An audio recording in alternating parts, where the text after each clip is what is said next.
Estamos com a sala cheia já, né? 17 pessoas, o pessoal está entrando ainda.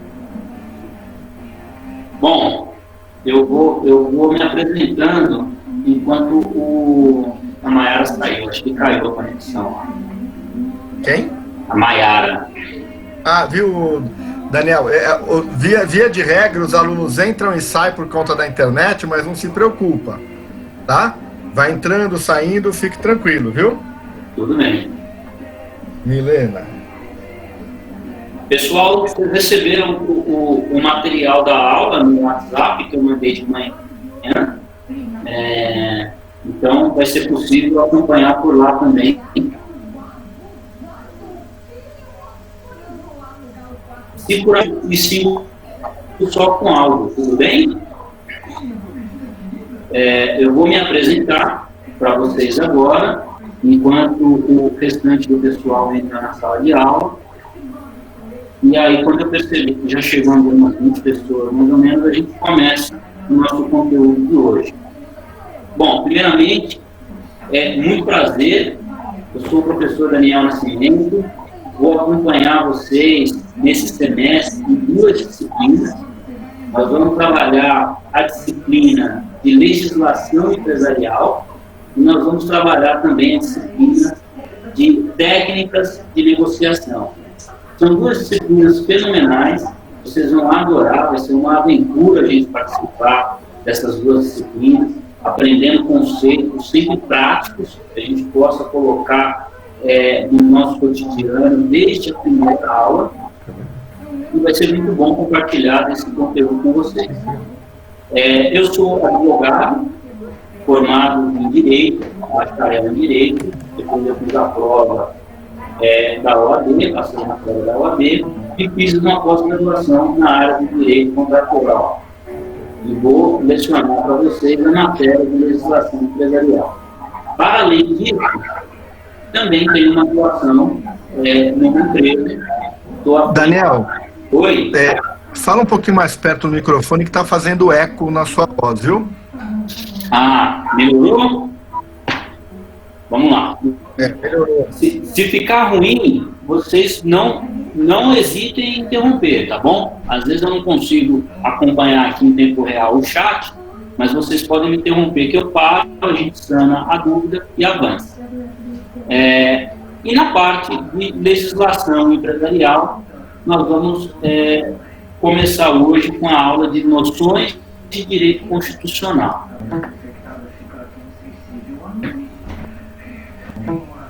Estamos com 20 alunos, eu vou soltar a apresentação e a gente começa, tudo bem?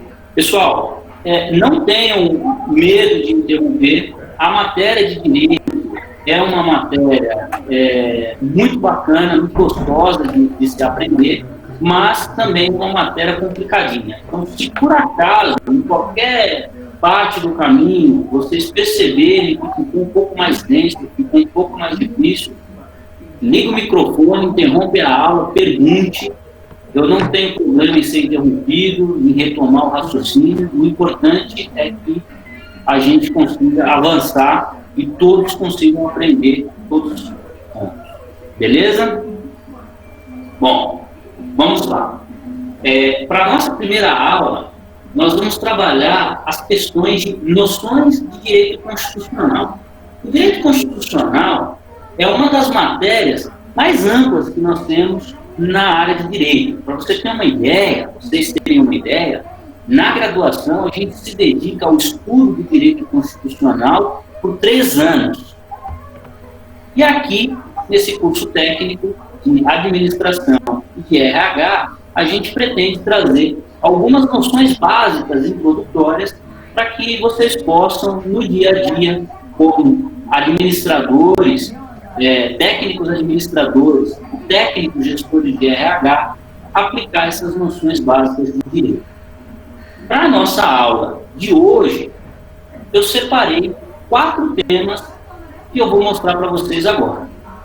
O primeiro tema que eu separei para nós é o estudo da Constituição. Primeira coisa de tudo, quando se fala de direito constitucional, nós estamos falando aqui da Constituição Federal. Eu coloquei uma foto aí da Constituição da República Federativa do Brasil. A gente escuta falar da Constituição o tempo todo, mas o que vem a ser uma Constituição? Qual é o conceito de Constituição?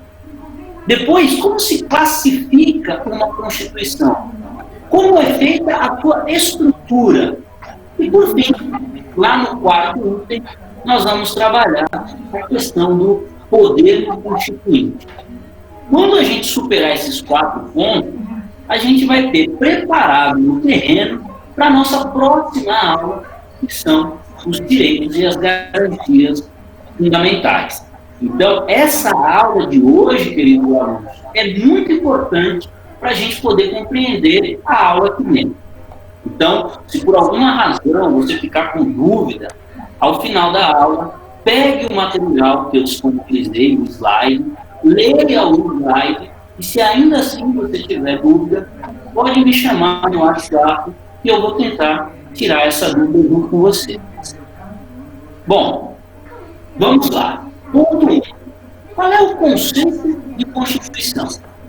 A Constituição é a lei maior de uma sociedade politicamente organizada.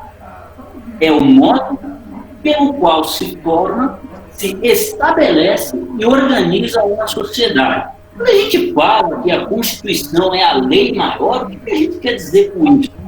Que ela é a lei mais importante. Então, quando a gente fala de um país, de um Estado, qual é que é a lei principal que existe nesse Estado? Qual é a lei mais importante que esse Estado tem? É a Constituição Federal. Quando nós aprendemos Constituição Federal, o termo em latim significa lex mater, que em português significa lei-mãe, ou seja, é a mãe de todas as leis. É a partir da Constituição Federal que segue todo o nosso ordenamento jurídico. Aí tem um ponto importante.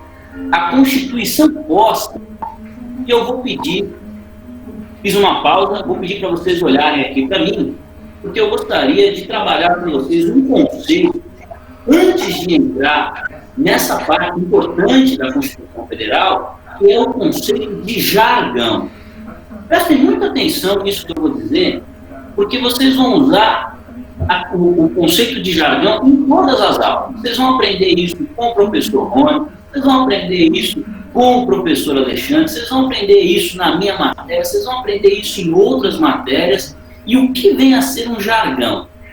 Uma profissão, para que as pessoas que fazem parte dessa profissão possam ter uma comunicação mais clara, elas usam palavras técnicas. E essas palavras técnicas nós chamamos de jargão.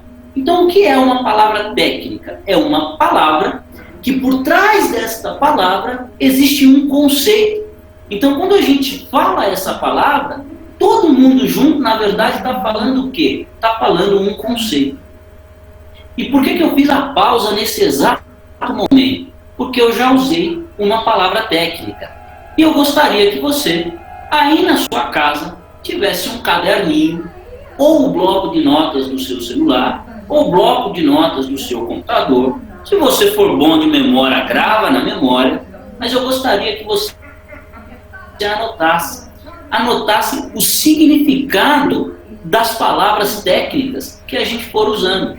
Às vezes vai chegar aqui que o professor Rony vai falar uma palavra técnica lá dos fundamentos de gestão, dos fundamentos de RH, e aquela palavra técnica carrega consigo um significado, um contexto. Jargão, Evanilson, jargão com um G. E aqui no direito, nossa, no direito tem um monte de jargão. A gente vai lidar com essas palavras técnicas o tempo todo. Eu vou dar um exemplo para vocês aqui. Alguém sabe o que significa lead? Lead, L-I-D-E. Pode ser que você não saiba o que significa lead. Então eu vou dizer, lead significa litígio. Aí você fala, professor, você complicou mais ainda a minha situação. Se eu não sabia o que era lead, agora é que eu não sei mesmo o que significa litígio. Mas você sabe o que é briga, você sabe o que é treta. Então, no direito, a treta, a uma palavra técnica. Você não vai ouvir, por exemplo, dizer assim, que o casal se divorciou brigando. Não, você não escuta isso. Mas você escuta que teve um divórcio litigioso, ou seja, que houve ali um contexto de disputa. Vamos voltar para a nossa aula. Eu vou colocar novamente o PowerPoint aqui e vou voltar para o nosso conceito importante de Constituição, explicando a palavra técnica. A Constituição posta, abre um parêntese. O que é posta? Posta é a Constituição que está positivada, é a Constituição que já virou lei, é a Constituição que possui validade. Vamos supor que nós aqui, os professores da UAT, os alunos do curso técnico, decidíssemos nesse momento que nós vamos criar uma nova Constituição. Nós vamos fazer uma Constituição.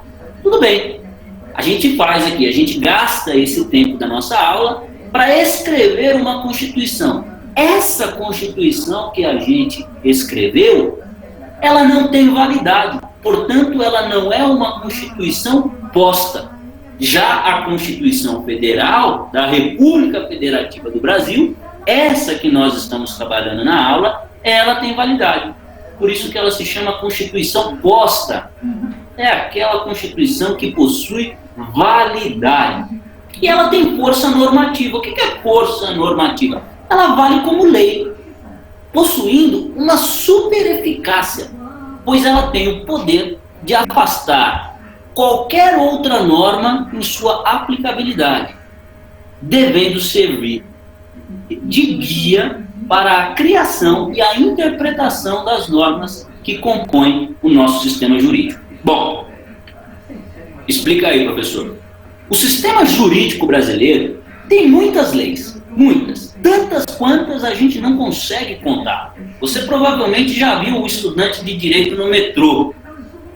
É um sujeito cansado de terno com um livro gigante no colo. Aquele livro é o Vademécum, é o livro que tem o conjunto das leis. Aí você diz assim, ali estão todas as leis que tem no ordenamento jurídico brasileiro? Não, ali tem só as leis principais. Nossa, professor, mas ali já tem um monte. Quer dizer que tem muito mais? Nossa, tem muito mais. Então, assim, não é possível que uma pessoa conheça todo o ordenamento jurídico, mas ela deve conhecer a Constituição. Por quê? Porque a Constituição, ela tem o poder de afastar qualquer lei abaixo dela. Como ela também tem o poder de orientar a interpretação de qualquer lei abaixo dela. Por isso, nós aqui que não temos a finalidade de ser advogados, técnicos, gestores de RH, nós precisamos conhecer todas as leis, mas a gente precisa conhecer a Constituição Federal, porque ela é a lei mais importante. Como eu disse anteriormente, ela é a lei mãe. Beleza, pessoal? Entendido o conceito de Constituição Federal? Vamos partir agora para a classificação. Na minha tela aqui, galera, eu não consigo, quando eu abro o PowerPoint, eu não consigo ver o chat. Então, se tiver alguma dúvida, liga o microfone, dá um grito que eu fecho aqui e vejo a dúvida de vocês para poder responder. Tudo bem? Vamos avançar. Professor, oi. Posso fazer uma pergunta pelos alunos? Claro. Por que a gente estuda legislação se o curso é de administração e de RH? Desculpe, só para o senhor prosseguir aí depois. Bom, todas as empresas estão sujeitas à legislação, professor Francisco. Então, nós estudamos legislação porque todos nós estamos debaixo da lei.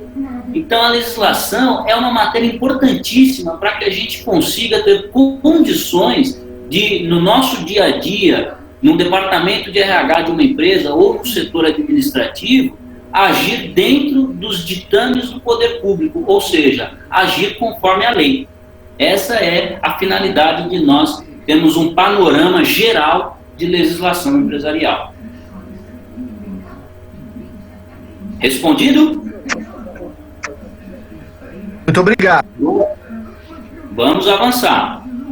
O Matheus colocou aqui, para criar uma Constituição nova, não precisa de uma Assembleia Nacional? Matheus, excelente a sua pergunta. Eu vou pedir para você um pouquinho só de paciência, porque essa parte que você perguntou é o nosso item 4, é o poder constituinte. A gente vai aprender daqui a pouquinho mais para o final da aula. Bom, vamos voltar aqui para o nosso conteúdo. Eu vou abrir o PowerPoint de novo e a gente vai falar da classificação. Antes de falar da classificação, o que vem a ser uma classificação? Bom, classificação é fácil, porque a gente está acostumado com classificação. Eu vou resgatar para vocês aqui aquelas aulas lá do ensino médio, que você aprendia a classificação dos verbos, lembra? O verbo ele pode ser transitivo direto, transitivo indireto, intransitivo. Você aprendeu a classificação dos pronomes pessoais, os pronomes de tratamento. A classificação nada mais é do que uma forma de nós entendermos determinadas características de alguma coisa. E aqui nós vamos entender as características da Constituição. Por isso que a gente chama de classificação. Bom, tem muitas formas de classificar uma Constituição. Nós vamos classificá-la primeiramente quanto à origem. A origem de uma Constituição pode se dar em 3 hipóteses diferentes. Quais? Ela pode ser outorgada, ela pode ser popular ou ela pode ser cesarista. Professor, de novo, não entendi nada. Calma, nós estamos nos deparando novamente com aqueles termos técnicos. E eu vou explicar para vocês o significado de cada uma dessas palavras. O que vem a ser uma Constituição de origem outorgada? O que significa outorgada? Outorgada é imposta, delegada, forçada. Nossa, professor, pelo tom da sua voz eu já percebi que isso não é muito bom. Vocês estão certos, provavelmente já ouviram falar, talvez alguns de vocês até vivenciaram o período em que o Brasil viveu uma ditadura. E a ditadura não é legal. Por quê? Aparece alguém que acha que sabe de tudo, que diz que as coisas vão ser daquele jeito, e ele pensa, ninguém pode fazer nada, e vai ser daquele jeito, pronto e acabou. E o que faz com que ele se mantenha no poder? O uso da força. Porque, via de regra, os ditadores estão aliados ao exército. Então, se você não obedecer, ou você é preso, ou você é morto. Nossa, não gostei desse modelo. Esse é o modelo de uma Constituição outorgada, uma Constituição que é imposta, uma Constituição que é forçada. Professor, você pode dar um exemplo de alguma Constituição outorgada no mundo? Eu vou te dar o exemplo do país que está sendo mais falado no mundo inteiro, a China. A China vive um regime ditatorial. Lá tem um sujeito que manda em tudo. E se as coisas não forem como ele quer, a situação se complica. Ah, então a China não tem um regime jurídico? Ela tem. Ela tem uma Constituição? Tem. Só que essa Constituição não tem a participação coletiva do cidadão. Essa Constituição é uma Constituição que nós chamamos outorgada. Ela é imposta, ela é forçada. Bom, e o que vem a ser uma Constituição popular, como eu coloquei aí no segundo item, populares? Ela também pode ser chamada de promulgada. A Constituição promulgada, a Constituição popular, é aquela em que há a participação dos cidadãos para que ela passe a valer. É, por exemplo, o nosso modelo constitucional. Você que está aí na sua casa, votou em alguém. Você votou num vereador, votou num deputado, votou num senador, votou no prefeito, votou no governador. Esses políticos que nós votamos e que nós colocamos lá para nos representar, são eles que nos representam, que vão montar as leis, que vão montar o texto que compõe a Constituição. Então, como lá na sala do Congresso Nacional não cabe 200 milhões de brasileiros, a gente coloca só 596. E esses 596, representando os 200 milhões, vão, então, escrever o texto da Constituição. E esse texto, que passa a ser o texto que vale, é um texto que indiretamente é nosso, porque eles nos representam. Isso é o que nós chamamos de Constituição promulgada, Constituição popular. Bom, nós falamos de uma ponta, que é a ponta do poder, da imposição, da força, e nós falamos de uma outra ponta, que é a ponta da democracia, do consenso. E faltou falar do meio. O que está no meio? Que não é nem ditadura e nem democracia. São as chamadas constituições cesaristas. As constituições cesaristas são aquelas em que o povo participa, mas não é todo mundo. Eu vou dizer, por exemplo, mulheres não votam, somente os homens. Nossa, professor, mas isso é muito injusto. Sim, eu concordo com você, isso é muito injusto. Mas é possível que em algum lugar do mundo, algumas constituições, para valerem, não carreguem o voto de todo mundo. Ou seja, ela não carrega o voto democrático, mas o voto é o voto de determinadas classes. Professor, eu entendi. Agora, só não entendi por que ela chama cesarista. O que esse nome tem a ver com o que você falou? Bom, esse nome, cesarista, é porque esse era o modelo adotado na Roma Antiga. E na Roma Antiga havia um chefe, havia um governador, um imperador, e ele tinha um título. Qual era o título do imperador romano? O título era o título de César. E por esse modelo de constituição ser um modelo da Roma Antiga, ou seja, um modelo validado pelo governador romano, por César, é que essa Constituição ficou chamada como Constituição de origem cesarista. Beleza? Vamos avançar. Vou fechar aqui rapidinho para ver se tem alguma dúvida. Ótimo, não tem. Isso, Matheus, na antiga União Soviética também. Perfeito, perfeito. Eu gosto muito de ver vocês participando e agregando aquele conhecimento que vocês têm. Bom, quanto à forma, vamos falar, então, da forma. A Constituição, ela pode ser escrita, que nós chamaremos de formal, ou não escrita, que a gente chama de costumeira. Eu tenho um palavrão enorme aí, consuetudinária. Nossa, que palavra feia, não se preocupe. Essa eu prometo que não vai cair na prova. Agora, a Constituição escrita é fácil, nada mais é do que aquela que você põe no papel. A Constituição não escrita é aquela que tem uma origem de costumes. Aí você diz assim, não entendi muito bem. Você entendeu sim. Eu vou refrescar sua memória porque você conhece muito bem as duas. Talvez você só não esteja fazendo a associação neste momento. A Constituição escrita é a nossa. É essa que eu mostrei para vocês. A primeira foto que eu apresentei é da nossa Constituição.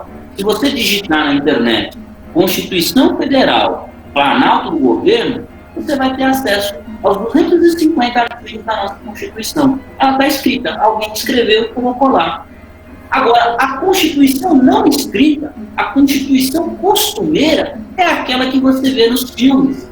É aquela que você vê quando você assiste um filme americano, um filme daqueles de julgamento, de tribunal, quando aparece o Estado da Califórnia versus Harry. Mas, segundo os costumes do nosso Estado, devemos mandar o réu para a prisão perpétua, ou devemos condená-lo à pena de morte. Quando a gente assiste esse modelo de tribunal nos filmes, que o advogado fala com o júri, que o juiz está lá e condena, esse modelo é o modelo de uma Constituição que não foi escrita, de uma Constituição com base nos costumes. Beleza? Superado, então, a questão da forma, nós vamos à questão da estabilidade. Alguma dúvida? Não? Vamos avançar.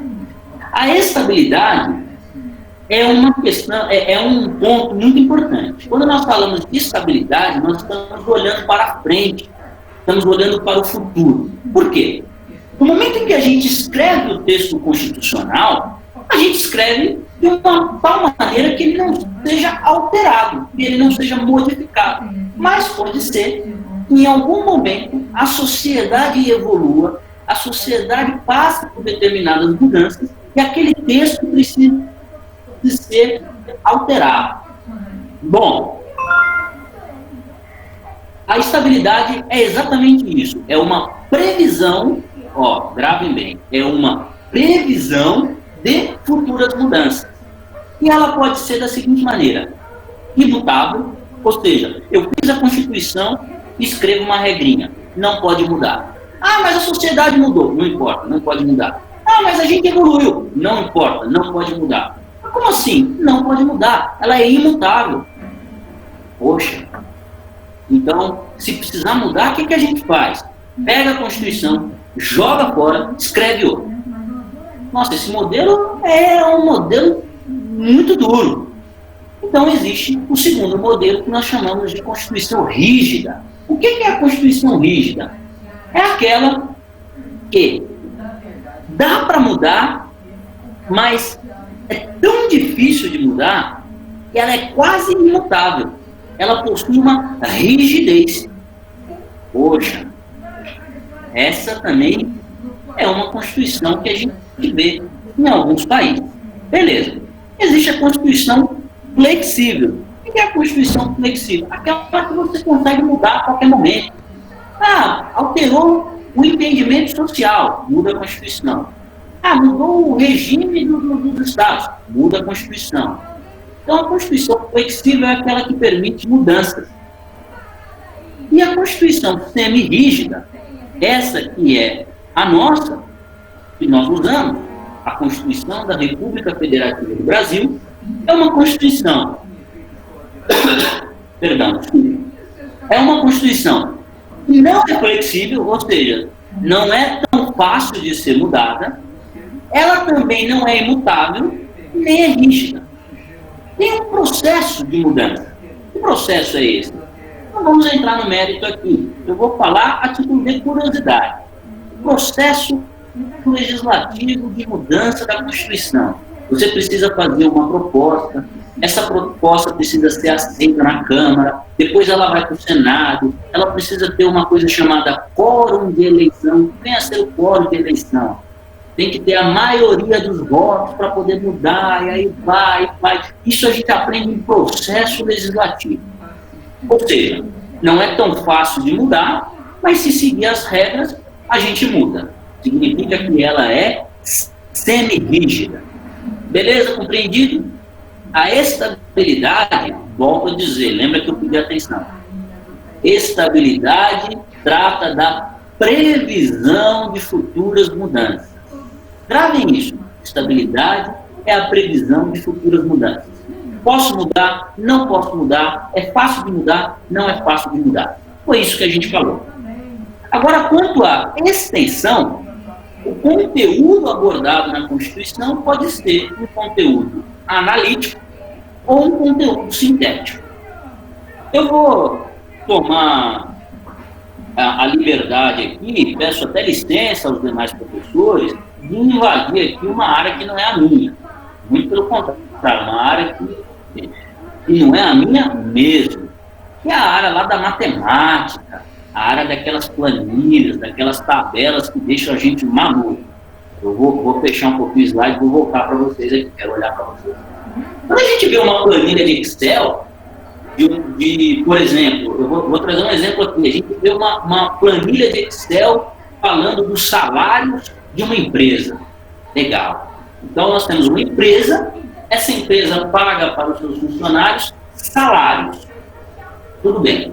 Nesses salários, existe uma linha lá que diz assim, salário e do lado 50 mil reais. Bom, o que essa informação me traz? Não me traz muita coisa. Me traz que essa empresa paga todo mês de salário dos seus funcionários 50 mil reais. Legal. Agora, se eu clicar no maisinho ali naquela planilha e abrir as linhas de baixo, aí eu vou ver que desses salários, por exemplo, o professor Rony ganha 40 mil, o professor Alexandre ganha 5, o professor Daniel ganha 1.000, o professor ganha o resto. Ou seja, quando eu abro aquela planilha, eu vou conseguir ver a discriminação desses salários. Bom, por que eu falei isso, meus alunos? Porque a discriminação do salário é um plano analítico, ou seja, está trazendo a informação pormenorizada, está trazendo a informação no seu endereço. Agora, aquela primeira linha que eu falei, salário, 50 mil reais, é uma informação sintética, é uma informação resumida. Legal? Vamos voltar aqui para a nossa Constituição, que é o que eu entendo, e deixar as aulas do professor Rony com ele, não me meter mais nesse assunto de planilha, porque de planilha eu não entendo. O que é uma Constituição analítica? A Constituição analítica é aquela que trata de todos os assuntos. Ela vai falar do meio ambiente, ela vai falar da educação, ela vai falar da saúde, ela vai falar das garantias fundamentais, ela vai falar do processo, ela vai falar da ordem econômica, ela vai falar do direito do trabalho. A Constituição analítica trata de muitos assuntos. É a nossa. Lembra que eu disse? Ela tem 250 e tantos artigos. Olha como é grande a nossa Constituição. Ela vai estar no plano analítico. Por outro lado, a Constituição sintética é aquela que não trata de quase nada. Ela vai falar de temas centrais. E esses temas centrais, ela ainda fala muito resumidamente. É o caso, por exemplo, da Constituição americana, a Constituição dos Estados Unidos. Sabe quantos artigos tem a Constituição dos Estados Unidos? Apenas 7. 7 artigos. A nossa tem mais de 250. Então, fica a diferença clara do que é uma Constituição analítica e do que é uma Constituição sintética. Beleza? Aprendemos a classificação das Constituições, da Constituição, perdão. Vamos avançar.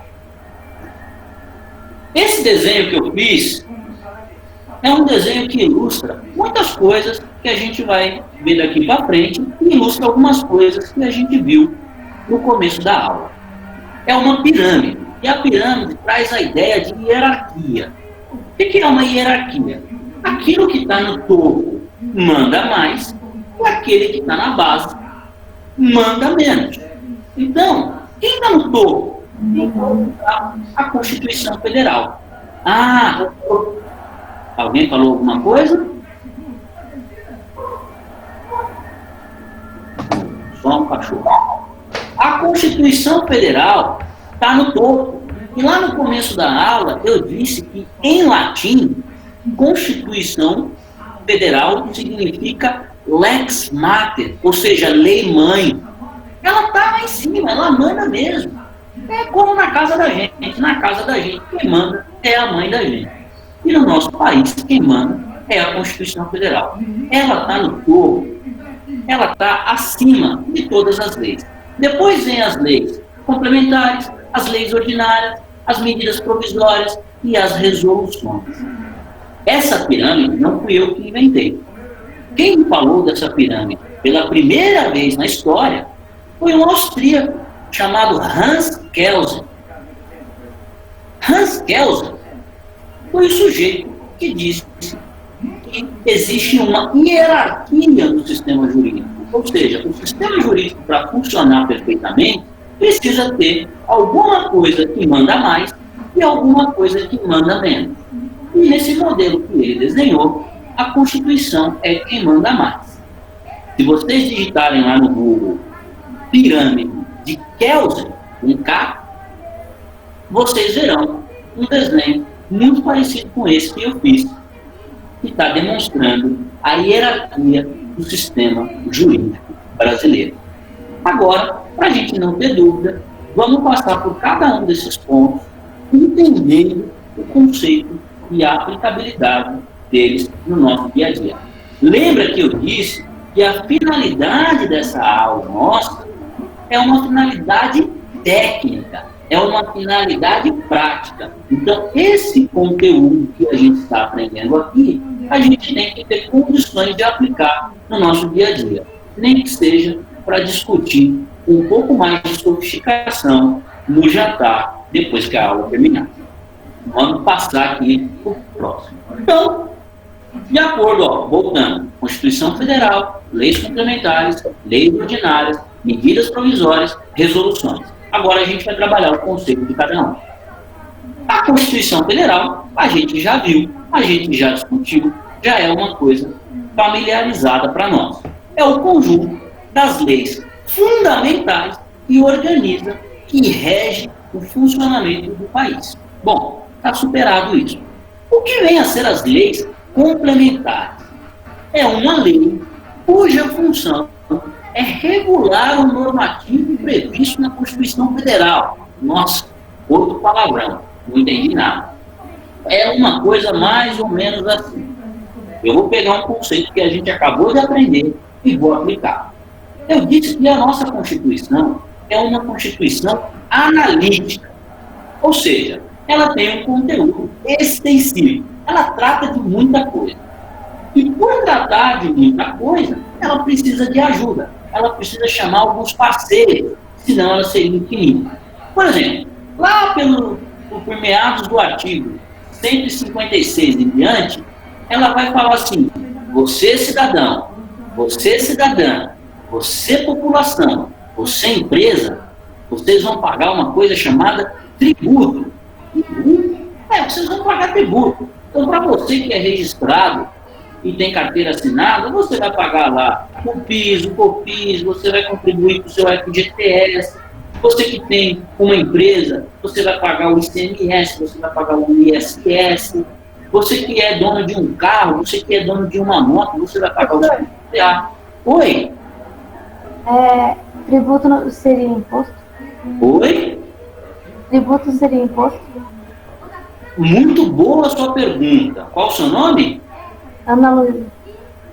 Muito boa, Ana. O tributo é uma classificação maior e o imposto é uma subdivisão. Por quê? Existem muitos tributos e o imposto é uma forma de tributo. Por exemplo, na sua região, aí onde você mora, alguns dias na semana, você coloca o lixo para fora. E aí passa um caminhão de lixo, o lixeiro, pega esse lixo e leva embora. Você paga uma coisa por isso. E isso que você paga não é um imposto. É uma coisa chamada taxa. Na sua conta de água, existe uma parte que você paga pelo uso e existe uma parte que você paga pelo esgoto, pelo tratamento. Maria, isso não é imposto, isso é taxa. Agora, se você tem um carro, se você tem uma moto, você paga o IPVA. O IPVA é imposto. Se você tem uma casa ou você tem um terreno, você paga o IPTU. O IPTU é imposto. Então, quando a gente fala de tributo, a gente está falando de um panorama geral. Tributo é tudo. Imposto. Imposto é uma parte. Então, você tem os impostos, você tem as taxas de contribuições, você tem os empréstimos compulsórios, e aí você tem uma série de arrecadações do poder público em função dos serviços que ele presta. E o imposto é uma dessas formas. Ficou claro? Sim. Legal. Vamos avançar. Então, quando eu falo para vocês que a Constituição diz para os cidadãos, diz para a empresa: olha, vocês vão pagar tributo, vocês vão ter que contribuir para o Estado. Só que ela não fala como. E aí fica a pergunta: como que eu contribuo? Como que eu pago? Quem fiscaliza? Quem cobra? Onde que esse dinheiro entra? Bom, eu vou chamar o meu amigo aqui, e o meu amigo aqui vai dizer como isso funciona. Qual é o nome dele? O nome dele é CTN. Eu coloquei aí entre parênteses. O que significa CTN? Código Tributário Nacional. O Código Tributário Nacional, que é um dispositivo jurídico, ou seja, é mais uma lei com um monte de artigos, vai regulamentar a forma como nós somos tributados. O Código Tributário Nacional é uma lei complementar. E qual é a função dela? regular aquilo que está na Constituição. A Constituição diz, tributa. O Código Tributário Nacional diz como tributa, quem tributa e quem fiscaliza essa tributação. Vou dar um outro exemplo. A Constituição vai dizer que as pessoas podem dirigir. Tudo bem, mas quem fiscaliza a direção, quem diz as regras, é aquilo que a gente aprende lá na escola, aquelas aulas chatas que ninguém gosta, que é o Código Brasileiro de Trânsito. Aliás, o Código de Trânsito Brasileiro, o CTB. Isso a gente aprende também, é uma lei complementar. Legal? Compreendido? Vamos avançar. Leis ordinárias. A lei ordinária é a espécie normativa mais comum prevista na Constituição Federal. Ela traz as normas de forma geral e abstrata. Bom, diga isso para mim, professor. O que é uma norma geral e abstrata? Vocês provavelmente já foram numa loja e se depararam ali, muito provavelmente perto do caixa, ali no restaurante, no bar, na lanchonete, numa loja de roupa, quando você vai pagar, perto do caixa deve ter uma plaquinha assim: aqui nós temos o Código de Defesa do Consumidor. Ou às vezes está escrito, exija o Código de Defesa do Consumidor. E tem um livrinho que é o Código de Defesa do Consumidor. O que é o Código de Defesa do Consumidor? É uma lei ordinária. E por que eu coloquei CC e não CDC? Porque CC é o Código Civil, ou seja, é um outro exemplo de uma lei ordinária. Como poderia ter colocado CPC, que é o Código de Processo Civil. Ou seja, o Código de Processo Civil, o Código Civil, o Código de Defesa do Consumidor é uma lei ordinária, como ela nós temos um monte. E chegamos então na medida provisória. O que é a medida provisória? É um ato normativo que tem força de lei, porém possui prazo de validade para ser retirada do ordenamento jurídico. Bom, aqui eu vou dar uma dica para vocês. Quando vocês ouvirem falar de medida provisória, eu quero que vocês pensem assim: a medida provisória parece lei, se veste como lei, tem cheiro de lei, tem cor de lei, tem gosto de lei, mas não é lei. Pô, professor, aí você me complica. Parece, mas não é. O que diferencia a medida provisória de uma lei ordinária? É que a medida provisória é como um Danone que você compra no mercado, tem prazo de validade, ou seja, ela tem cara de lei, ela se veste como lei, ela parece lei, mas ela tem prazo de validade. Num dado momento, ela vence, ela acaba. E que prazo é esse, professor? É o prazo de 120 dias. Depois de 120 dias, ela não vale mais, ela para. Bom, por que eu coloquei entre parênteses 927? 927 é a medida provisória que eu mandei para vocês aí no grupo há uma semana atrás. É aquela medida que a gente está ouvindo falar todo dia no jornal, na rádio, nas redes sociais. E o nosso presidente, Jair Bolsonaro. Por que eu falei do presidente? Porque a medida provisória só pode ser expedida pelo presidente, diferentemente do decreto. Mas a medida provisória, quem institui é o presidente. E essa medida 927, que tratava lá desse momento que nós estamos passando, essa pandemia do coronavírus, tinha um artigo, o artigo 18, que dizia o seguinte: pelo período de 4 meses, os salários podem ser suspensos. Todo mundo ficou com medo desse artigo. E a pergunta que eu quero fazer para vocês, muito embora ele já tenha voltado atrás e esse artigo já não esteja valendo mais, é uma pergunta técnica. Se o presidente Jair Bolsonaro tivesse colocado no artigo 18 da medida provisória 927 que os salários seriam suspensos por 5 meses, essa norma teria validade? É uma reflexão. E qual é a resposta? A resposta é não. Por quê? Porque a medida provisória ela só vale por 120 dias. E 120 dias é equivalente a 4 meses. Então, se ele tivesse suspendido por 5 meses, o quinto mês não ia poder valer, porque a medida provisória já teria vencido, já estaria fora do prazo de validade. Beleza? Entendemos então o porquê que eram 4 meses e não 5 e não 6? Bom, vamos avançar. Professor? Pois não? Oi, sou a Vitória. Uma pergunta. Quando a medida é imposta e ela vence, ela pode ser colocada de novo? Ah, excelente pergunta, Vitória. Muito boa a tua pergunta. Por quê? Porque aí é fácil. Eu faço uma medida provisória, coloco ela, depois de 4 meses eu vou lá e faço outra. E depois eu fico fazendo isso até acabar o meu governo. Faço isso por 4 anos.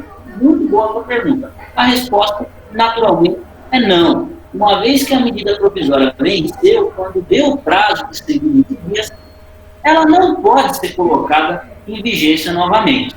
Existe um prazo que a gente chama prazo de vacância, entre você poder editar uma nova medida provisória com um conteúdo parecido. Muito boa a sua pergunta. Quanto à resolução ou resoluções, são atos administrativos normativos que partem de autoridades superiores, mas não do chefe do executivo. Quem é o chefe do executivo? É o presidente, que nós estávamos falando agora, através das quais disciplinam matéria de sua competência específica. Vocês já ouviram falar do STF, que é o Supremo Tribunal Federal. A gente escuta falar do STF quase todo dia no jornal. O STF, que tem os ministros, que é a nossa Suprema Corte, que é o tribunal mais importante, que é a última instância do Poder Judiciário, tem um mecanismo de funcionamento, tem as regras, ou seja, como funciona o STF? É qualquer um que pode ir lá? As pessoas que vão lá podem entrar de qualquer jeito? Por exemplo, é proibido um advogado fazer uma sustentação oral no STF sem usar a beca, que é aquela capa preta do Batman que você vê os ministros usando na televisão. Se você não tiver com aquilo, você não pode fazer uma sustentação oral. Mas onde está escrito isso? É aquela pergunta que a gente faz, né? Quando a gente é criança e está na escola e alguém vem e fala para a gente fazer alguma coisa, a gente pergunta, onde está escrito? Está escrito na resolução. A resolução é um ato normativo que disciplina o funcionamento de determinado órgão público. Então vamos supor que você está de saco cheio do seu marido deixar a toalha molhada em cima da cama. E você chega para ele hoje e fala, acabou essa palhaçada. A partir de agora, se você deixar a toalha molhada em cima da cama, vai ter pena de multa. E ele vai dizer para você, mas onde é que está escrito? Aqui, na resolução que eu acabei de fazer na minha casa. Daniel, esse exemplo eu não entendi. O que eu quis dizer, quando você faz uma resolução normativa para disciplinar as regras da sua casa, é um exemplo de como funciona uma resolução.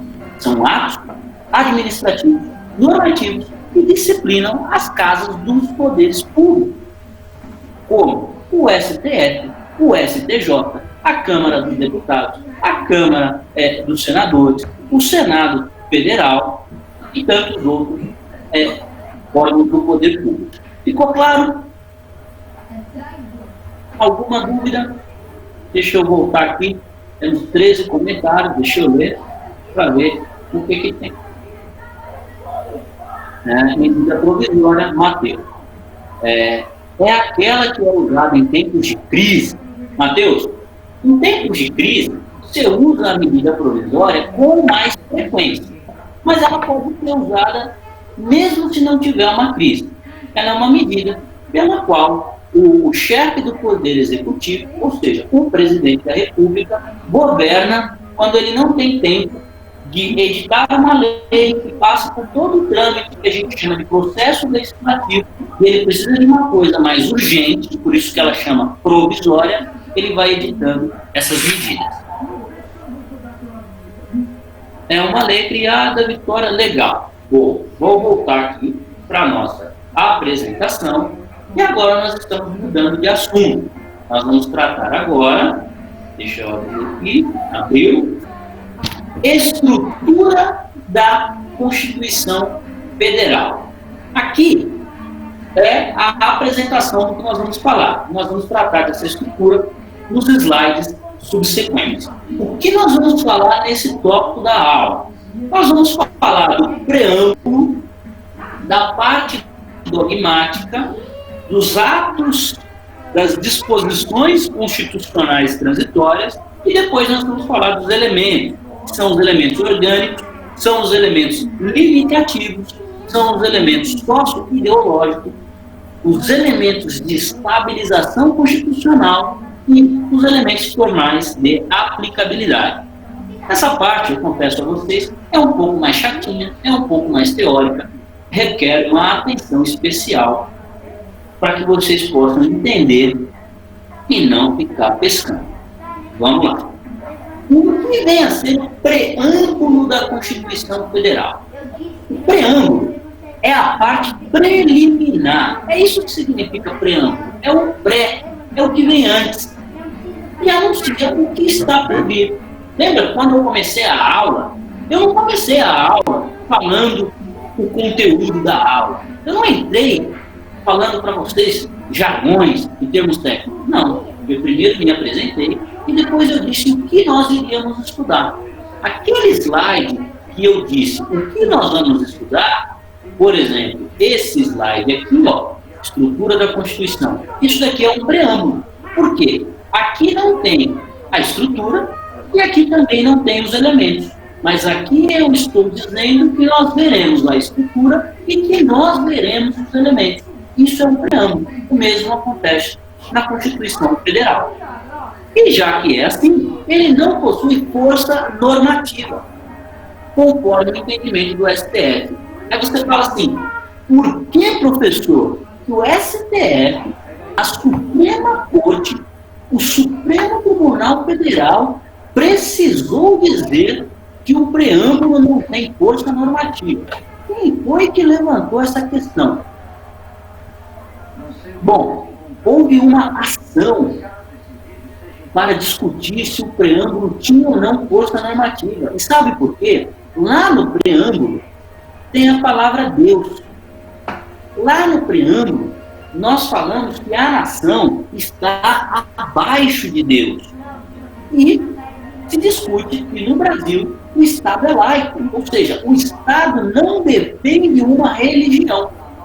E algumas pessoas falaram, nossa, se nós não temos como Estado uma religião, não nos declaramos um Estado religioso e cada pessoa tem o direito de seguir a sua própria religião conforme as suas convicções, por que a Constituição Federal tem que falar de Deus? E se por acaso eu for ateu e não acreditar em Deus? Então tem essa discussão. Teve toda... Oi, pois não. Desculpe interromper de novo, tá bom? Claro. E também é errado ter nas notas, nas nossas notas, escrito Deus elevado, né? Exatamente. Esse é um tema que também já foi discutido. E aí é onde eu quero chegar. Por que o STF disse, o STF se pronunciou dizendo que é irrelevante? É uma maneira histórica, porque o nosso país, historicamente, tem uma história religiosa. Por quê? Lá, quando houve o descobrimento do Brasil, nós fomos uma colônia portuguesa. E nós fomos catequizados. E nós fomos enraizados no catolicismo. Então, ao dizer no nosso dinheiro, Deus seja louvado, e ao dizer na nossa Constituição, Deus está acima da nação, isso é mais um elemento histórico do que jurídico. Então, não tem relevância jurídica. O STF já decretou isso, o STF já se manifestou dizendo que esse texto pode continuar lá e que não afeta ninguém, porque ele não possui força normativa e que ele tem irrelevância jurídica. Portanto, é importante refletir que o preâmbulo não é uma norma de força obrigatória, ou seja, você lê o preâmbulo da Constituição Federal, ele como parágrafo, é a primeira coisa que aparece, e lá vai ter um comando. Você é obrigado a seguir esse comando? Não. Mas você é obrigado a seguir os próximos comandos que estão na Constituição Federal? Sim. Mas o que está no preâmbulo, você não é obrigado, porque ele não tem força jurídica normativa. Certo? Isso é o preâmbulo da nossa Constituição Federal. Aí nós entramos na parte dogmática. O que é a parte dogmática? O que é um dogma? Dogma é aquilo que está como verdade e já há muito tempo é considerado uma verdade, portanto ninguém muda. Isso é o dogma. Então, a parte dogmática é a maior parte da lei maior, ou seja, é a maior parte da Constituição Federal. Trata-se dos 250 artigos que estão distribuídos nos 9 títulos da Constituição Federal. E essa parte carrega todas as normas essenciais. Então, lembra que eu disse que ela vai tratar do processo legislativo, ela vai tratar dos direitos fundamentais, ela vai tratar da estrutura do Estado, ela vai tratar do meio ambiente, ela vai tratar da educação, ela vai tratar da saúde, ela vai tratar da ordem econômica, ela vai tratar dos tributos, ela vai tratar de tanta coisa. E tudo isso, todo esse arcabouço legislativo, esses 250 artigos, nós chamamos de parte dogmática, que possui muitas regras. Que regras são essas? Aquelas que estão na legislação infraconstitucional. O que vem a ser uma legislação infraconstitucional? As leis complementares, as leis ordinárias, as medidas provisórias e as resoluções. Então, tudo isso que está abaixo da Constituição Federal é regulamentado pela parte dogmática da Constituição Federal. Beleza? Vamos avançar. Atos das disposições constitucionais transitórias, ou como todo mundo chama, ADCT. A nossa Constituição, ela é de 1988. É uma Constituição jovem, tem apenas 32 aninhos. E ela contém, na sua estrutura, uma importante parte que é responsável por assegurar a harmonia entre o antigo e o novo regime constitucional. O que eu estou querendo dizer com isso? Se a Constituição tem 32 anos, das duas uma, ou antes dela não tinha nada, e era um caos total, ou antes dela tinha alguma coisa. E os mais velhos aqui bem sabem que antes dela tinha sim alguma coisa. Que coisa era essa? As outras constituições. Nós já tivemos muitas constituições. Nós tivemos constituições, por exemplo, no período da ditadura. Opa, acende uma luz aí. Uma constituição no período da ditadura é igual a uma constituição outorgada, ou seja, imposta, forçada. E nós tivemos constituições de períodos democráticos, ou seja, constituições populares, constituições promulgadas. E quando nós trocamos de Constituição, quando for a Constituição de 88 e substituiu a Constituição anterior, precisou-se ter uma parte do texto que falava assim, o que tinha antes que nós vamos aproveitar e o que tem agora que vai conciliar com aquilo que tinha antes. Uma parte fica, uma parte vai embora. Tudo bem, é um período de transição. Então, esse período de transição precisou ser regulamentado. Como ele é chamado? ADCT. São os atos de disposições, ou seja, as normas da Constituição Transitória. Então, ele é responsável pela harmonia entre o antigo e o novo.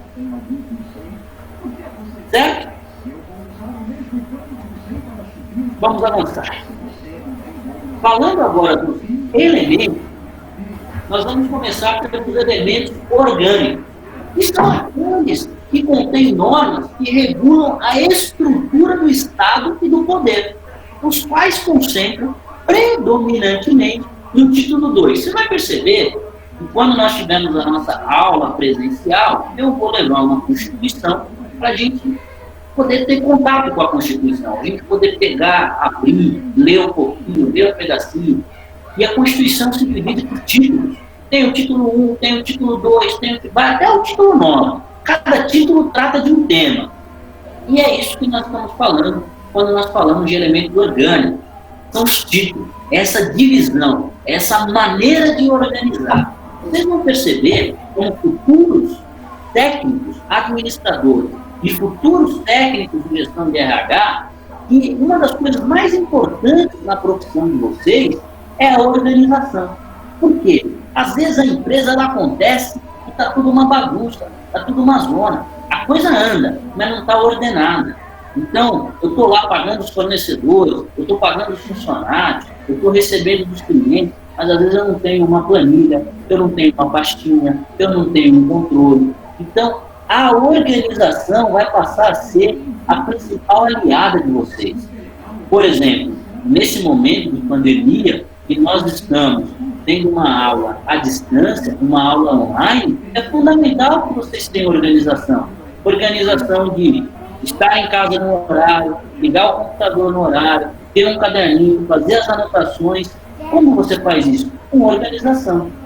E os elementos orgânicos da Constituição Federal é exatamente isso. É a forma como a Constituição Federal está organizada. São os títulos. E quais são os elementos limitativos? São aqueles que se manifestam nas normas que consagram o elenco dos direitos e garantias fundamentais, executando-se os direitos sociais que entram na categoria seguinte. Ou seja, o elemento limitativo é quando eu estou chegando no final de um tema para entrar no outro. Ou seja, lá no artigo 5º, que é o maior artigo da Constituição Federal, nos seus 76 incisos, vocês vão ver que só o artigo 5º tem umas 4 páginas. Ele é enorme. Ele está tratando do quê? Ele está tratando dos direitos e garantias fundamentais. Mas quando termina os direitos e as garantias fundamentais e a gente vai entrar nos direitos sociais, a gente está mudando de um tema para o outro. A gente tem um grupo de elemento limitativo. Limita até aqui, começa o próximo. Vamos avançar. Elementos socio-ideológicos. O que vem a ser os elementos socio-ideológicos? São consubstanciados, ou seja, eles estão fundamentados, eles estão enraizados nas normas que revelam o caráter de compromisso, ou seja, a ideologia. Quando eu falo para alguém, quando eu trago lá um artigo na Constituição Federal dizendo que todas as pessoas têm liberdade de voto, que as pessoas podem votar em quem elas quiserem, o que eu estou dizendo? Eu estou trazendo uma ideologia de liberdade. Eu estou trazendo uma ideologia que limita a atuação opressora do Estado, libertando as pessoas a votarem em quem elas quiserem e a instituírem o poder da forma como elas entenderem. Então, esses artigos que têm um caráter ideológico, por trás deles, nós vamos aprender que tem muita luta, tem muita batalha. Por exemplo, a mulher não podia votar. Então, quando eu digo que agora a mulher pode votar, tem uma ideologia por trás disso. Quantas mulheres não foram à luta? Quantas mulheres não morreram para que hoje vocês, mulheres que estão aqui cursando esse curso da escola, da PAT, possam votar? Então, esses são os elementos que nós chamamos de sócio, porque está na sociedade, e ideológicos, porque eles nasceram de uma ideologia. E, nesse aspecto, nós falamos dos elementos de estabilização constitucional. Estamos consagrados nas normas destinadas a assegurar a solução de conflitos constitucionais. Ou seja, é possível que na Constituição haja alguma coisa contraditória. Ou seja, aqui um artigo fala uma coisa, e um outro artigo, uma outra parte, fale algo contrário àquele primeiro. Opa, e agora? Eu falo? Como eu resolvo? Eu resolvo com os elementos de estabilização. Preciso estabilizar, eu preciso colocar em equilíbrio.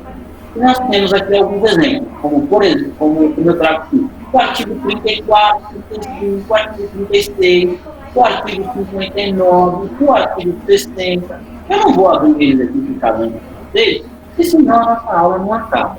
Mas com certeza, quando nós tivermos o nosso ponto presencial, a gente vai ter essa oportunidade de fazer essa leitura e gravar algumas discussões. E por fim, desse ponto 3, nós vamos falar dos elementos formais de aplicabilidade. São os que se acham consubstanciados nas normas que estabelecem regras de aplicação. Então, os elementos formais tratam o quê? Da forma.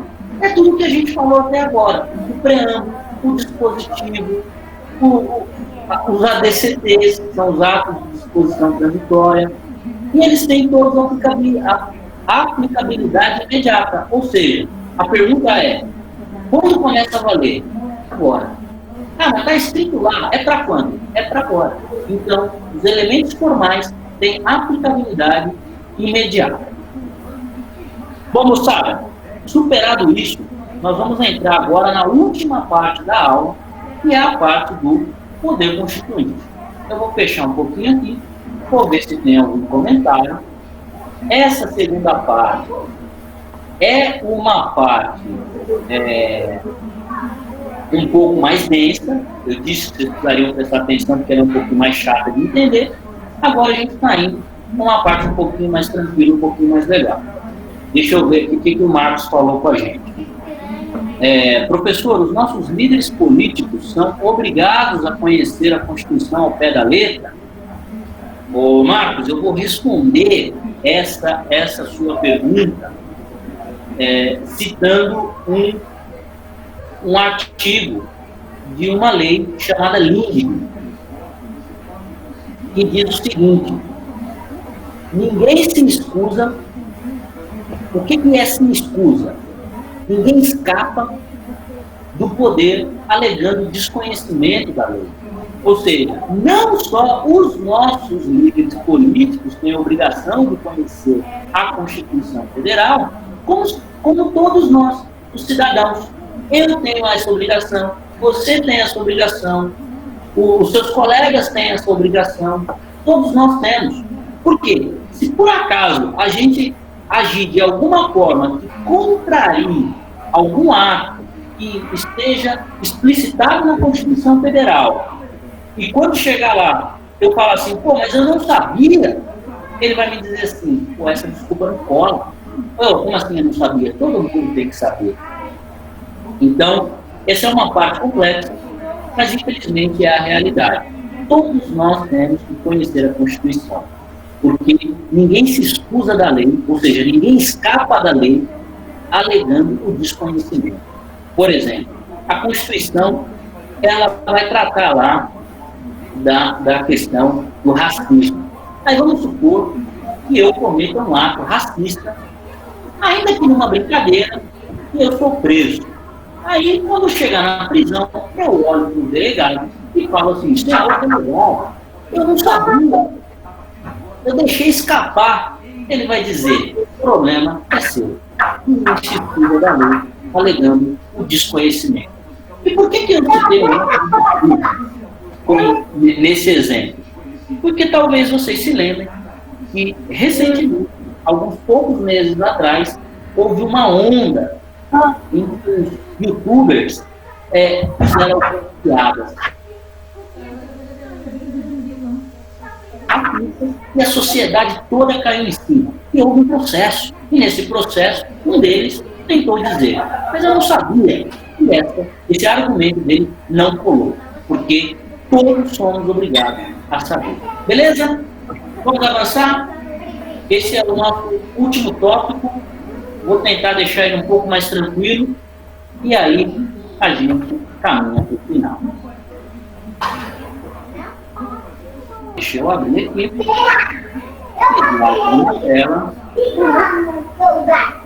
E Luara, por favor, não fala não. Eu tô no meio de uma aula. Poder constituinte. O que vem a ser o poder constituinte? O poder constituinte trata-se do poder de elaborar ou modificar normas constitucionais. Ou seja, é o poder de criar uma nova Constituição ou modificar alguma que já existe. E ele pode ser definido como a manifestação da vontade suprema de um povo. Bom, nós chegamos até aqui. E chegando até aqui, a gente entendeu o que é uma Constituição. Como ela é formada, qual é a sua estrutura e quais são as suas características. Agora, vamos supor que nós não tivéssemos uma Constituição. Não tenho. Preciso de uma Constituição. O que eu preciso para ter uma Constituição? Eu preciso de um poder constituinte. Um outro exemplo é, eu tenho uma Constituição, mas eu não gosto muito dela. Preciso mudar. O que eu preciso para mudar essa Constituição que já existe? Eu preciso de um poder constituinte. Bom, o que é importante? É importante saber que o poder constituinte é o poder de criar, vamos prestar atenção sempre no verbo, criar e estabelecer uma nova Constituição. E ele pode ser originário ou derivado. E trata-se da expressão da vontade política suprema. O que é vontade política suprema? Quem é que manda no país? Algumas pessoas dirão, é o presidente. Eu vou dizer, está errado. Quem manda no país é o povo. Tanto é verdade que quando nós tínhamos uma presidente que não agradava, o que a gente fez? O impeachment. E tiramos ela. Por quê? Quem manda no país é o povo. O povo tem essa vontade política suprema. E essa vontade pode, então, criar ou modificar uma Constituição. Essas são as palavras de uma escritora chamada Luciana Russo. Eu coloquei o material dela na leitura complementar, se vocês quiserem depois ver na íntegra. Vou passar para o próximo passo, que é o poder constituinte originário. O que é o poder constituinte originário? É o poder de elaborar uma nova Constituição, a partir do zero. Ou seja, eu não tenho Constituição e eu quero partir do zero. Ou, lembra que eu falei da Constituição imutável? Aquela que você não consegue mudar, aquela que você não consegue fazer nada. E se eu precisar mexer em alguma coisa? Tem que jogar fora e fazer outra. Quando eu vou fazer outra, o que eu preciso? Poder constituinte originário. É o da origem, é o de onde nasce. Quais são as características desse poder? Ele é inicial. Por que ele é inicial? Porque não tem nada. Então, ele inaugura uma nova ordem jurídica. Ele é ilimitado, ou seja, já que não tem regra, você pode fazer a regra que você quiser. E ele é incondicionado. Por quê? Como eu disse, não tem nada vigente, não tem nenhuma regra, então não tem nenhuma condição. O poder constituinte originário é um cheque em branco. Com o poder constituinte originário, você faz o que você quiser. Por quê? Ele é o primeiro, ele é inicial, ele é ilimitado, não tem nem nada que limite esse poder e não tem nenhuma condição. Ou seja, é um cheque em branco para uma nação. É perigoso, mas é bacana. E o poder constituinte derivado é instituído pelo originário. Ou seja, por que ele é derivado? Porque já tem o originário. O originário existe. Então, esse daqui, ele é derivado do originário. Ou seja, ele é filho do originário. O originário é do zero, o derivado não. O derivado parte do originário. E ele é utilizado somente para modificar. Ele não tem poder de criação. Quais são as características desse poder derivado? A primeira, ele é limitado. Por que ele é limitado? Porque já tem um anterior a ele. Já tem um que funciona antes dele. E tendo um que funciona antes dele, ele é obrigado a seguir as regras do primeiro.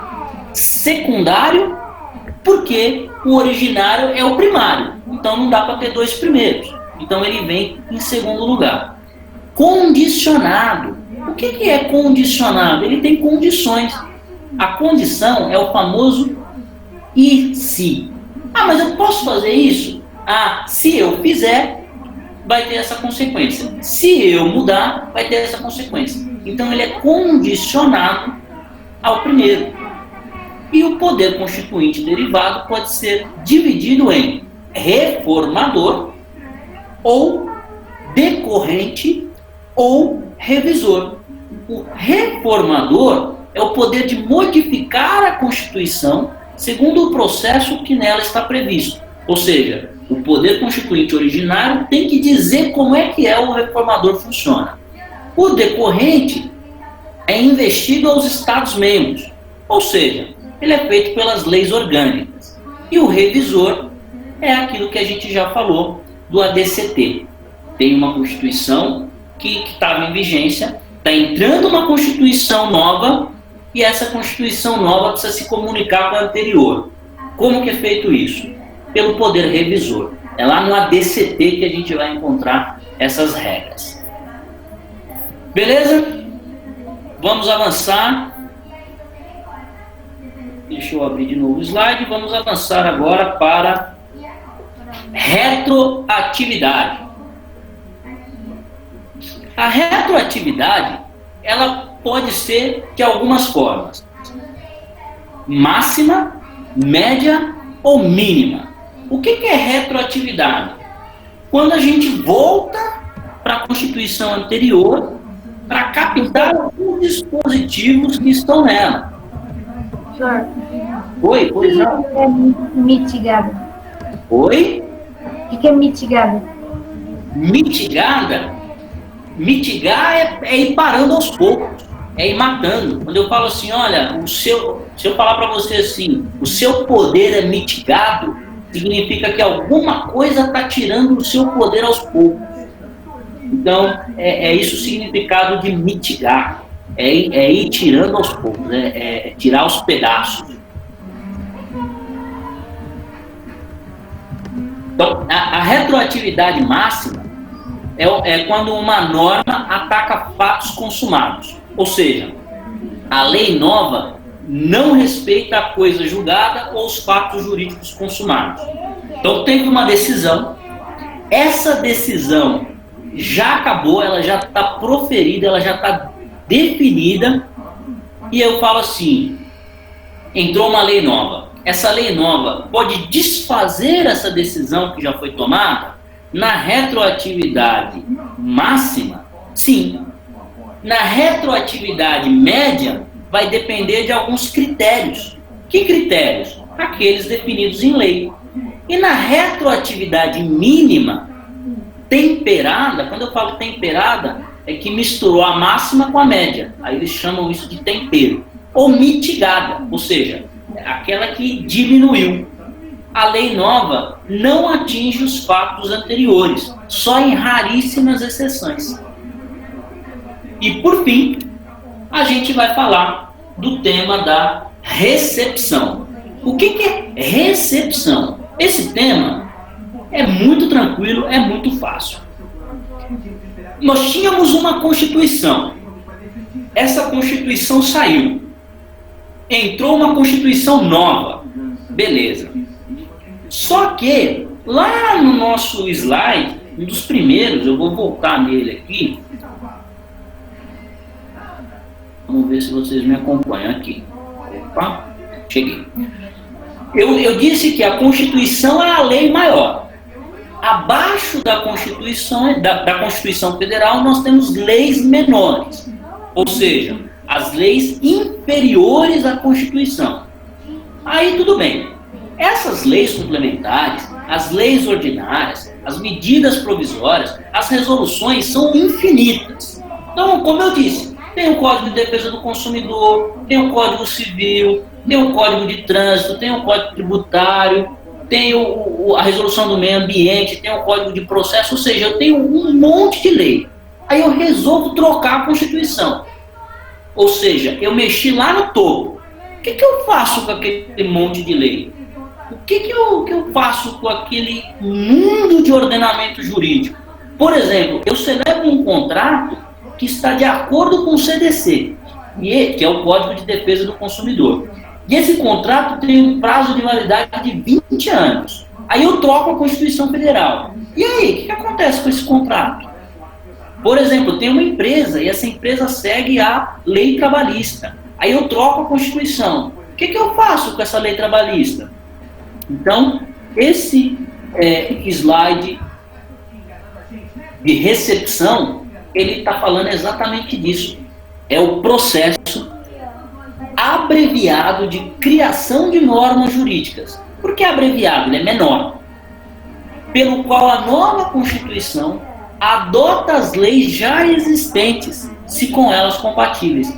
Então, assim, eu troco a Constituição Federal, tiro uma, jogo fora, trago outra. Essa nova Constituição que eu trouxe, ela está de acordo com essa legislação infraconstitucional? Aí você diz para mim assim, olha, ela está de acordo.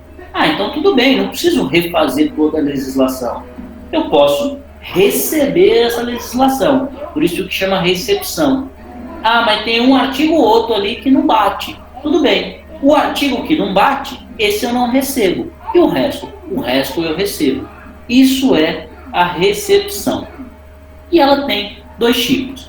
Ela pode ser formal, ou seja, ela é automática, ela é imediata. Quando entra uma Constituição nova, automaticamente ela já recebe as leis que estão abaixo dela. E material é aquela em que a gente vai discutir, lei a lei, a matéria que pode ser recebida e a matéria que não pode ser recebida. Pessoal, ficou claro o conteúdo da recepção? Eu estou com o chat aberto aqui, nesse momento vocês podem se manifestar. Vocês entenderam? Legal, Lohane disse que sim, Marcos disse que beleza, boa. Então, galera, o conteúdo da aula de hoje acabou. Antes da gente se despedir, percebam que legislação empresarial é um conteúdo denso, direito constitucional, muita coisa. Hoje nós passamos aí por um caminhão de matéria, vamos precisar ler depois, entender um pouquinho mais, mas acho que para uma primeira aula a gente foi muito bem.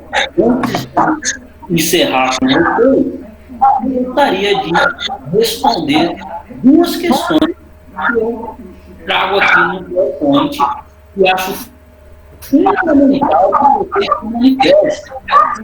Então eu vou abrir aqui a minha tela. Eu vou abrir aqui a minha tela. Vou colocar as questões, são duas só. Eu quero que vocês respondam aí no nosso chat. Vocês vão colocar assim, e a alternativa, se é A, B, C, D ou E, e a alternativa, se é A, B, C, D ou E. Eu vou dar. No WhatsApp? Oi? Essas questões vão estar no WhatsApp? Essas questões estão no material que eu coloquei no WhatsApp, está no PowerPoint. Ah, tá. É que meu celular ele não abre o PDF. Ah, tudo bem. Eu mando então as questões depois fora do PowerPoint. Mas depois, Daniel, respondam essas questões lá no AVA, é o ambiente virtual de aprendizagem. Então, aqui onde a gente está logado agora assistindo a aula, tem essas questões lá. Então, nós vamos responder ela aqui, nós vamos interagir, nós vamos comentar, mas depois vocês precisam entrar no ambiente de aula virtual, responder essas questões lá, porque elas vão ser objeto de nota. Francisco, ia falar alguma coisa? Eu só queria no finalzinho, Alexandre, depois dizer, desculpe, Daniel, dizer qual é a aula de amanhã e explicar para eles os procedimentos do AVA, tá bom? Tá bom, eu passo a bola para você. Eu vou ler com vocês as duas questões. Bom, questão número 1. A última Constituição Federal promulgada no Brasil instituiu-se em... Nós falamos o que é Constituição Federal, então vocês sabem. Nós falamos o que é promulgada, vocês sabem. E nós falamos aqui na aula o ano da Constituição. Nós falamos até a idade que ela teve. Então, eu queria que vocês respondessem aí no nosso chat qual alternativa está correta para a questão 1. E na questão 2, os termos analíticos e sintéticos relacionam-se a que tipo de classificação da Constituição?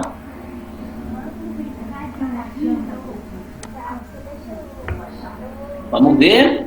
Ó, o pessoal colocando aí um A, que a nossa Constituição é de 88. Parabéns. Nossa Constituição promulgada, ela é de 88. E nós tivemos outras constituições, inclusive constituições outorgadas de outros anos. Mas isso não é o que está sendo perguntado, vocês acertaram. Bom, na 2, vocês estão colocando B, que é extensão. A Vitória colocou B, profundidade. 1 e 2A, origem. Bom, mais alguém para responder que a gente comenta? C. 2A. 2C. 2C, estabilidade. Não sei, vamos deixar o pessoal terminar de responder. Bom, eu vou ler de novo a pergunta. Vou lá no slide, vou abrir o slide para a gente poder... Já vou abrir, Matheus, o slide, você vai conseguir ler. Ó, eu vou ler aqui para vocês. Vou abrindo o slide, vai aparecer na tela. Os termos analíticos e sintéticos relacionam-se a que tipo de classificação da Constituição Federal? Vamos voltar.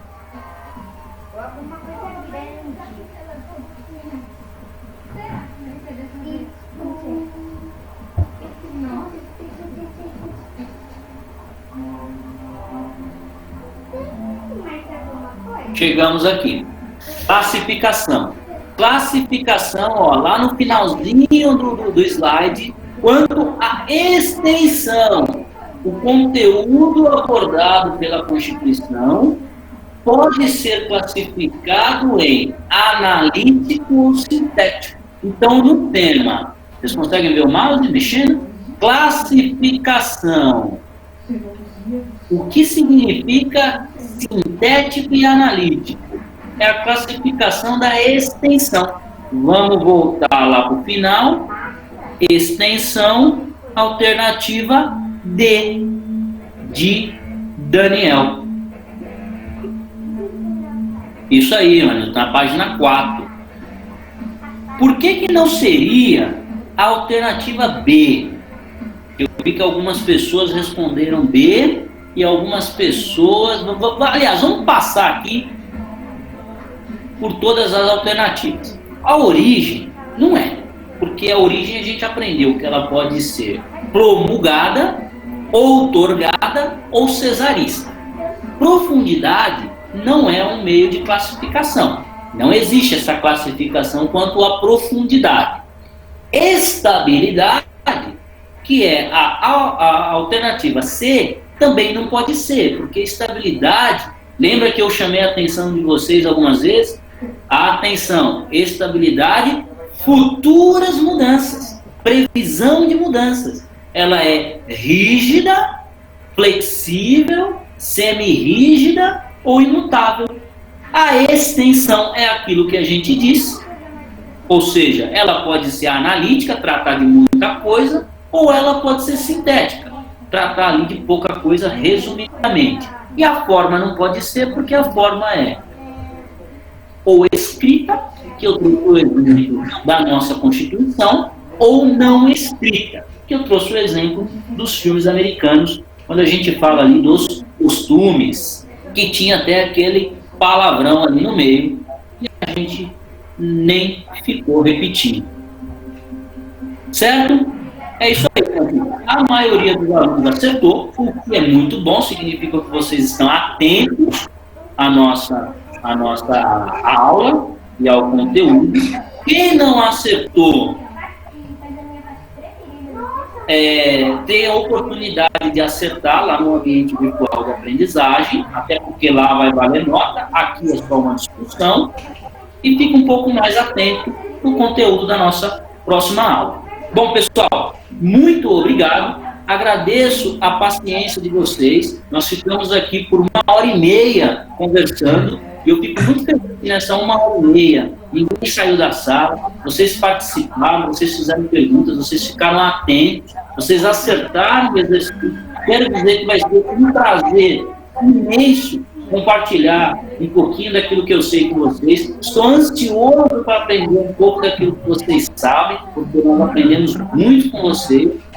Nós nos veremos em breve na outra disciplina, que é técnicas de negociação, uma disciplina fantástica, que vocês vão adorar, e depois um pouco mais de legislação empresarial. Se vocês tiverem qualquer dúvida sobre essa aula e quiser trabalhar algum tema, fazer algum comentário, quiser falar que faltou alguma coisa que vocês queiram aprender na próxima aula, podem me mandar uma mensagem, vocês têm o meu número aí no grupo do WhatsApp. Aqui eu coloquei também o meu Instagram, se vocês quiserem mandar alguma mensagem por lá, também estou respondendo e disponível.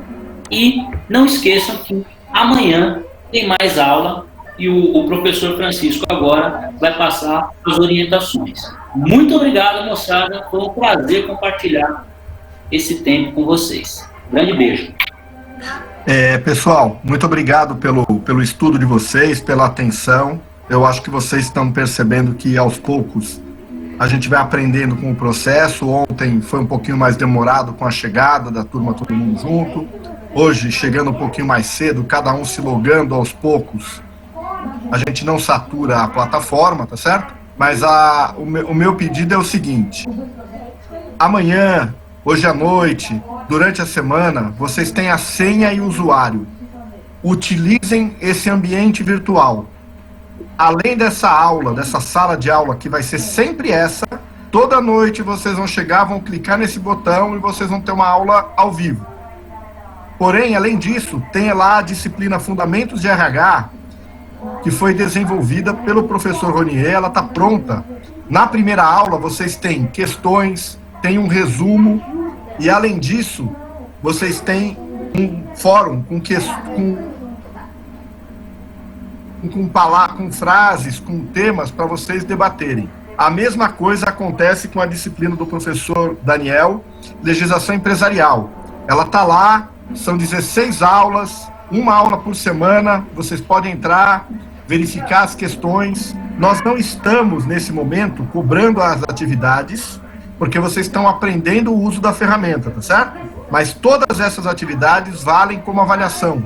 São atividades que vocês podem fazer a qualquer tempo. A questão está errada, você pode voltar, ler o texto e corrigir. Nós entendemos que vocês aprendem fazendo, desenvolvendo atividades. O grupo de WhatsApp também serve para vocês, tendo alguma dúvida técnica, estou com problema para acessar, nós estamos à disposição. A gente só não lembra a senha que vocês criaram.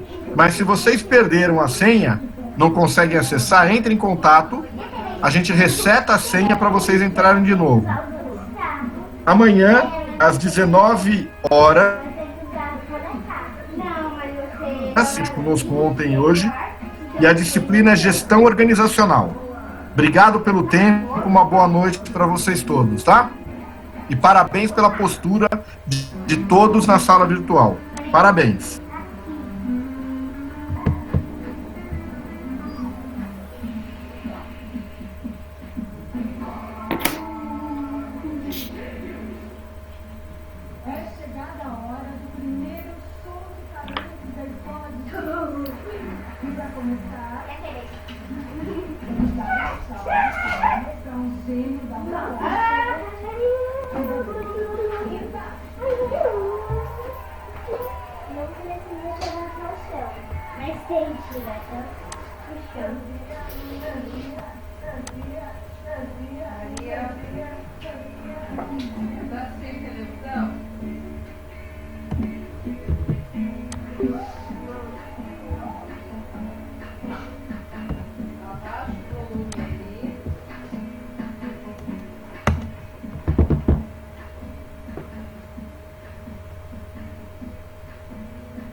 Pode deixar, Bia, não tem problema.